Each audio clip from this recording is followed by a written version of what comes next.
Мына жерлері ағаштан жасалған. 560 аттың күші бар.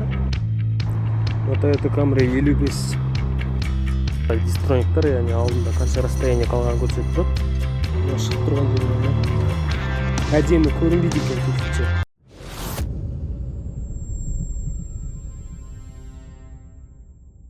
Ассаламуалейкум достар.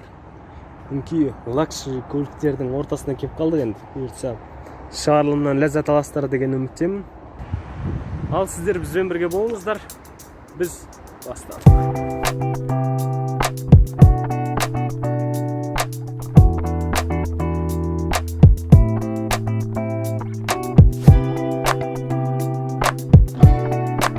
BMW, яғни қара түс пен ақ түстің комбинациясы өте әдемі түр беріп тұрады. Яғни өзінің сонымен қатар BMW-ның дискілері орнатылған әдемі.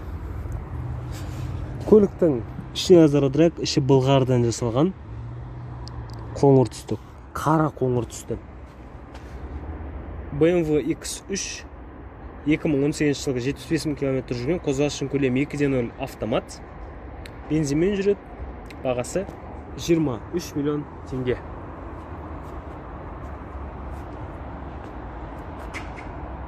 Келесі бізде Subaru Outback. Титанды диск. Көліктің үстінде рейлингтарында здоровый рейлингтар орнатылған. Көліктің іші былғардан жасалған, сұр түсті. Қатты ескірмеген 2018 жылғы 60 000 км жүрген, қозғалыс көлемі 2.5 вариатор. 175 аттың күшін береткен, бағасы 14 миллион 600 мың теңге. Сұр түсті Outback. Қара түсті Outback. Титанды дискілер орнатылған. Outback деген жазу бар. Бұл жерде здоровый рейлингтары бар. Іші қапталған көліктің. Көлік 2020 жылға 35 000 км жүрген, қозғалыс көлемі 2.5 автомат. Іші былғардан жасалған. Бензинмен жүреді, толық жетекті. Бағасы 16 миллион 700 мың теңге, яғни универсал шамасында. Toyota Camry 70-тік, яғни қазақтардың жақсы көретін арманы десек, көп адамның арманы бұл көлік. Сонымен қатар достар, қазір Toyota Camry 75 шыққан болатын, осы жақында Қазақстанға келген. Егер қаласаңыздар, біз оған шағын қазақша автошолу жасайтын боламыз.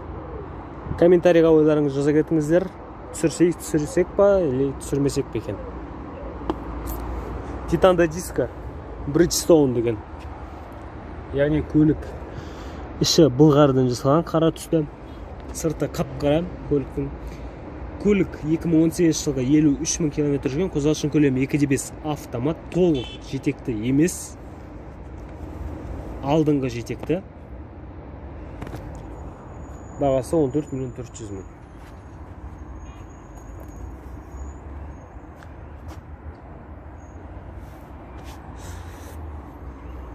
Toyota RAV4. Титанды диск, сұр түсті жылтырап тұр.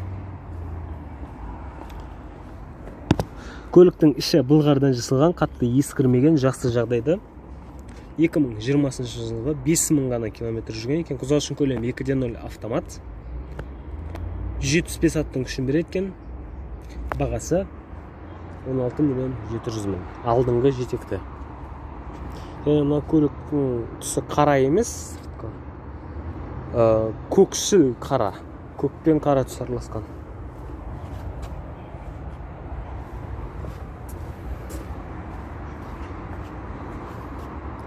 Келесі көлік BMW 530i. Өте әдемі көлік. Титанды дисктер. Көліктің іші қоңыр түсті былғардан жасалған, жақсы сападағы былғары болғандықтан қатты ескірмеген. Көлік 2018 жылға 20 500 км жүрген екен. Қозғалыс көлемі 2.0 автомат. 252 аттың күшін береткен, бағасы 22 миллион 500 мың теңге. Ақ түсті. Bentley Continental Flying Spur. 4 есікті екен, қараңыздар. Купе емес, яғни 4 есікті. Титанда диск, өте әдемі Bentley деп жазылған. Көліктің ішіне мына жерлері ағаштан жасалған. Дақты ойлап қалмаңыздар. Мен дақты ойлап қалдым бірінші. Бетіне көліктің чехол кигізілген, өзінің салонының былғардан жасалған қоңыр түсті. 2007 жылғы 119 мың километр жүрген, қозғалысының көлемі 6,0 автомат, 560 аттың күші бар.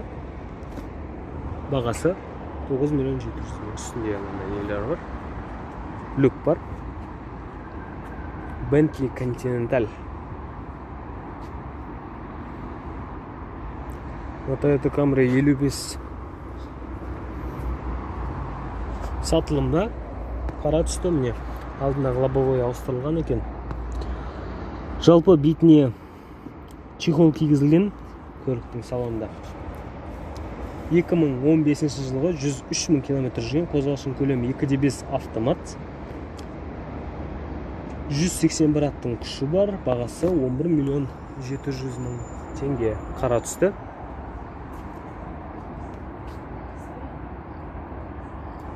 Mercedes S-класс алдындағы дистрониктар, яғни алдында қанша расстояние қалған көрсетіп тұрады.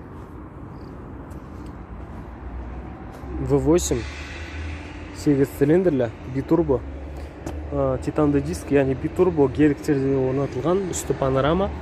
Көліктің ішінде маска қалып кетті, іші ақ түсті, ақшыл түсті былғардан жасалған, қатты ескірмеген, жақсы сападағы. Көлік 2014 жылғы 116 мың километр жүрген, қозғалысының көлемі 3,0 автомат, толық жетекті, бағасы 28 миллион 800 мың теңге. S63, яғни бұл полный фарш қой бұл көлік. S63 AMG кузовында. Осында 222-ші Mercedes. Toyota Camry 55.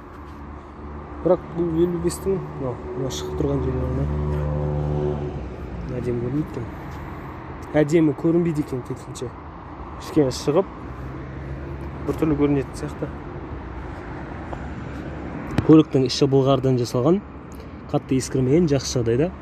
Көлік 2017 жылы 82 мың километр жүрген, қозғалысының көлемі 2,5 автомат, 181 аттың күшін береді.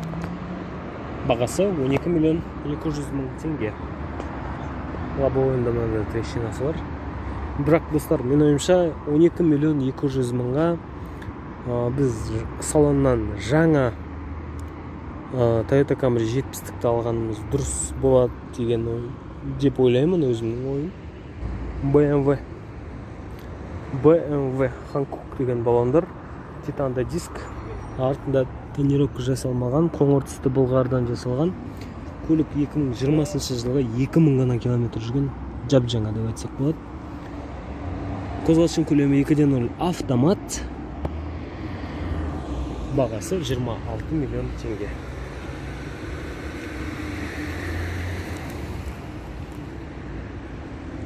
Келесі бізде BH.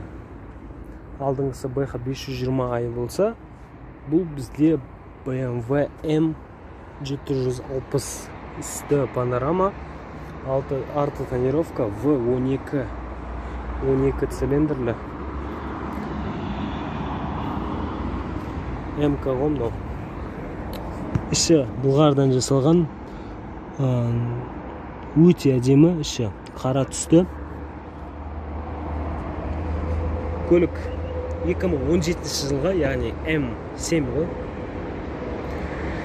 27 мың километр жүрген, қозғалтышының көлемі 6,6 екен, автомат, 610 аттың күшін береді, толық жетекті бензинмен жүреді, бағасы 40 миллион теңге.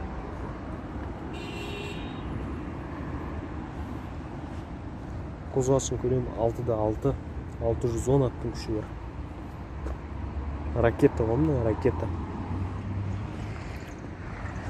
Мынандай BMW көлік, BMW X7 титанды дисктер. Көліктің үстінде панорама, Көліктің іші былғардан жасалған, қара түсті. Жақсы жағдайда. 2021 жылғы 2000 ғана километр жүрген. Қозғалышының көлемі 3.0 автомат. Толық жетекті. 340 аттың күшін береді. Бағасы 54 миллион 400 мың теңге.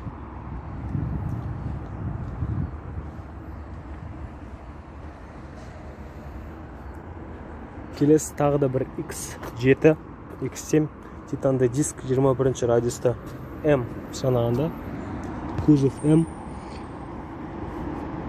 2020 жылғы 35 мың километр жүрген. Қозғалышының көлемі 3.0 автомат. 340 аттың күшін береді. Іші былғардан жасалған. Жақсы жағдайда. Көліктің үсті панорама. Көліктің бағасы 53 миллион теңге. Ақ түсті.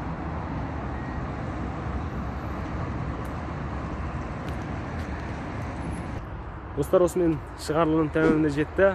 Бізбен бірге болғандарыңызға үлкен рахмет. Келесі кездескенше аман сау болыңыздар.